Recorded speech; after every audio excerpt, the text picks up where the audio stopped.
itu? Sholawat itu memintakan, mendoakan Nabi, memintakan rahmat kepada Allah, kepada Nabi. Ustadz, Nabi kan sudah tidak punya dosa, kenapa kok sampai didoakan? Beda, Pak. Ya, sejatinya baca sholawat itu untuk kita. Contoh semacam inilah.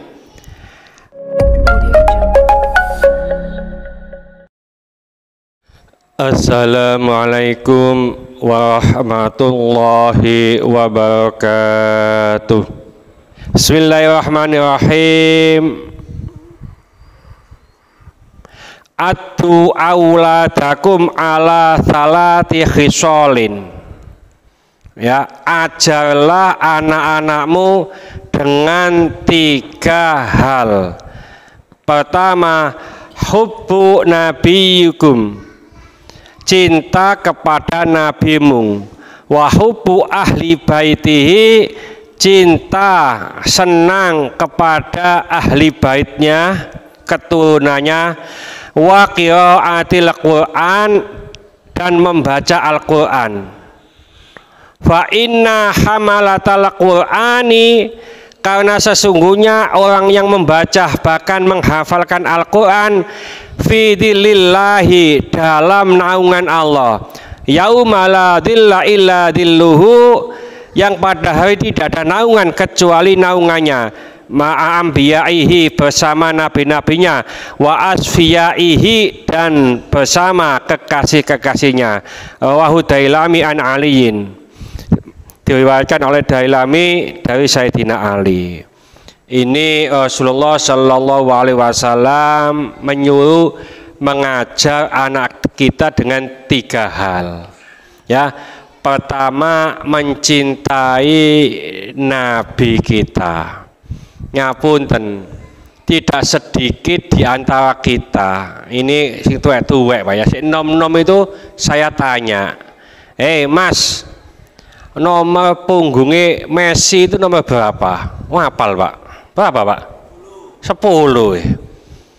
Ronaldo, loh, ya. Ini awak dewe hafalnya bukan gitu. Maradona, Mario Kempes, ya itu sing hafal itu. Ya, hafal semuanya, Pak, begitu, Pak.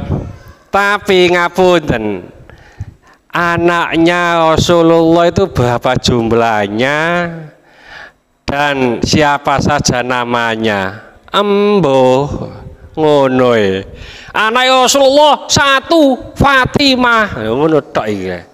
Ya, ya ini kita, ya, anak-anak kita harus kita kenalkan kepada Nabi kita. Salah satunya kita mengenalkan, menyenangi Nabi dengan membaca sholawat, Pak. Apa sih sholawat itu? Sholawat itu memintakan, mendoakan Nabi, memintakan rahmat kepada Allah, kepada Nabi. Ustadz, Nabi kan sudah tidak punya dosa, kenapa kok sampai didoakan? Beda, Pak. Ya, sejatinya baca sholawat itu untuk kita. Contoh semacam inilah. Nabi itu ayonya ini penuh. Nah, kalau kita tuangkan itu pasti melubel, Pak. Melubelnya itu kepada kita. Nah, itu secara logika. Tapi secara hitungan Allah, melubelnya itu tidak sedikit ini. Ya, man sholla alayya sholatan sallallahu alaihi biha asyon. Barang siapa yang membaca sholawat kepadaku 1 kali, kata Rasulullah, Allah membalasnya 10 kali. Berarti kita membaca sholat sekali, kita dapat 10. Artinya kita membaca sholawat itu untuk kita, Pak. Ya, ngapunten umpamanya, ya, saya bawa uang 100.000 kepada Pak Nil, saya kasihkan kepada Pak Nil. Nah, Pak Nil tuh, ya, setelah itu ngapunten, saya kasih Pak Nil 100, Pak Haji Mulyadi ngkai 1 juta. Terus begitu. Artinya sejatinya untuk kita baca sholawat. Ya, jadi monggo kita kenalkan. Jadi anak Nabi itu ada 7, Pak. Ya, 3 laki-laki, 4 perempuan. Ya, ada namanya Qasim, itu yang tertua. Ya, Abdullah, ada Ibrahim. Ibrahim itu meninggal sekitar hampir 2 tahun baru meninggal. Lalu yang perempuan ada Uqayyah, Zainab, Ummu Kulsum, lalu ada Fatimah. Ya, jadi ini 7. Nah, istrinya Rasulullah berapa?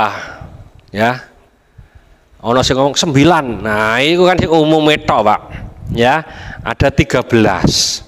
Ya, yang satu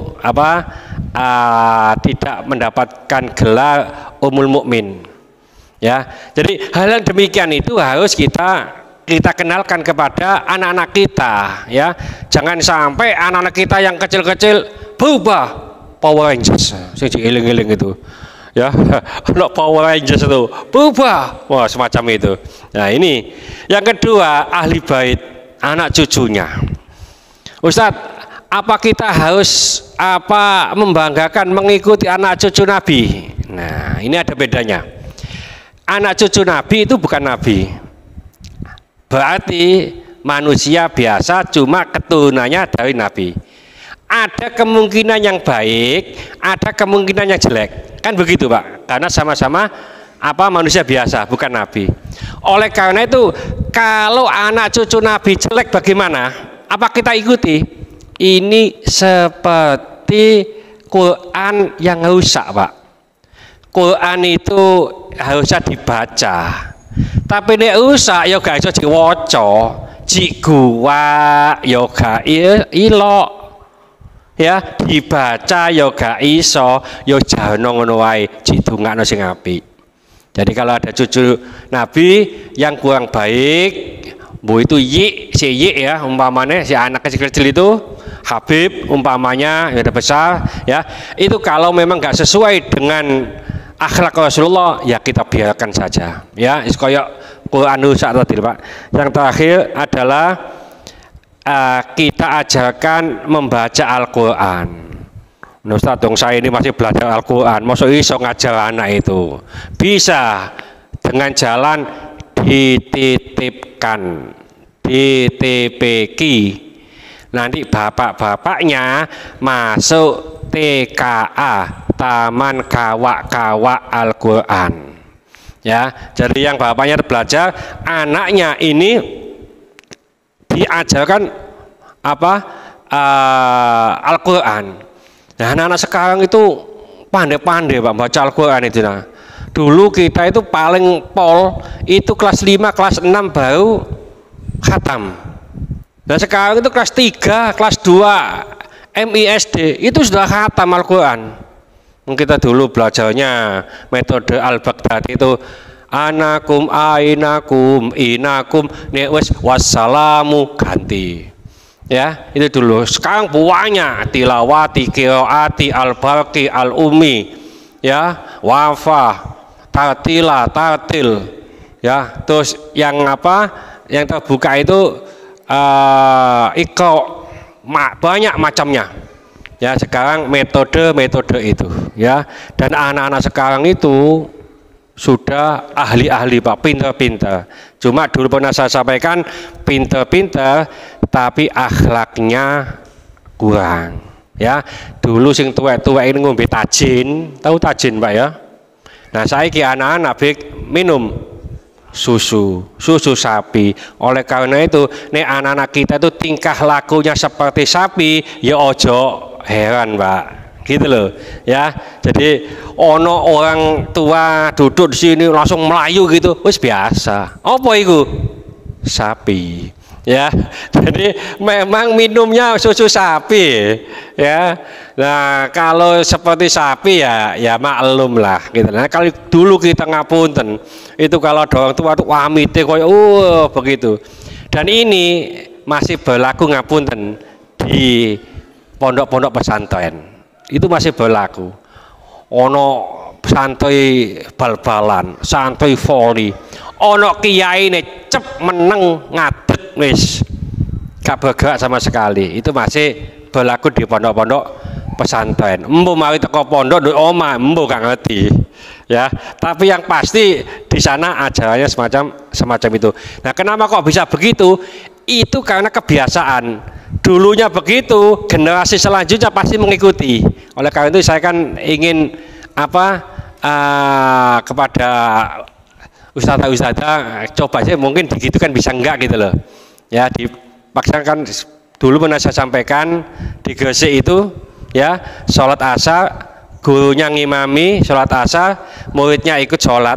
Setelah gurunya itu dzikir, muridnya kan enggak dzikir, itu baris Pak, baris sana, ini juga baris ini, yang ngajar satu ya.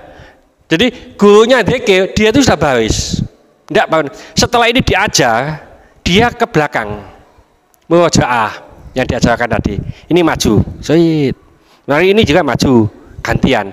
Ini selesai pulang bersama-sama. Tidak ada yang meninggalkan tempat sebelum selesai pengajaran. Karena apa? Selesai diajar, bukan selesai, tapi di belakang murojaah untuk disetorkan besok malam. Mungkin itu bisa ditiru gitu loh. Kenapa di sana bisa, di sini nggak bisa? Mungkin kurang biasa begitu saja. Insya Allah sama-sama bisa lah nanti. Ya, dicoba nanti. Ya, jadi ini kan maunya ada ikhlas anak-anak TPQ Pak ya, iya Pak Imam. Ikhlas nanti mungkin ke Batu atau ke tempatnya siapa? Pak Wan. Nah, coba nanti di sana dicoba begitu mungkin. Nah, terus sini juga nanti dicoba. Insya Allah generasi ini sangat berat ya, generasi selanjutnya itu meniru, itu langsung insya Allah akan bisa ya. Ini sudah hampir Isya, nih terus kayak semangat enggak ya. Mudah-mudahan sedikit ini dibarengi hidayah oleh Allah Subhanahu wa taala. Mudah-mudahan segala hajat kita dikabulkan Allah, segala kesulitan kita dibantu oleh Allah. Mudah-mudahan anak-anak kita menjadi anak soleh-solehah, taat kepada Allah, patuh dan nurut kepada kedua orang tua. Ya Allah kasih keturunan, mudah-mudahan Allah berikan keturunan yang soleh-solehah. Ya Allah kasih jodoh, mudah-mudahan Allah berikan jodoh yang soleh-solehah. Mudah-mudahan di antara kita, keluarga kita, handetolan kita, tetangga-tetangga kita yang saat ini sedang sakit, baik di rumah sakit maupun di kediaman, mudah-mudahan Allah cepat mengangkat penyakitnya, menyembuhkan penyakitnya, dan mudah-mudahan Allah memberikan kesabaran kepada yang sakit, dan dengan kesabaran ini mudah-mudahan Allah mengangkat seluruh dosa-dosanya, dan mudah-mudahan Allah mengampuni dosa-dosanya orang yang mendolimi kita. Al-Fatihah.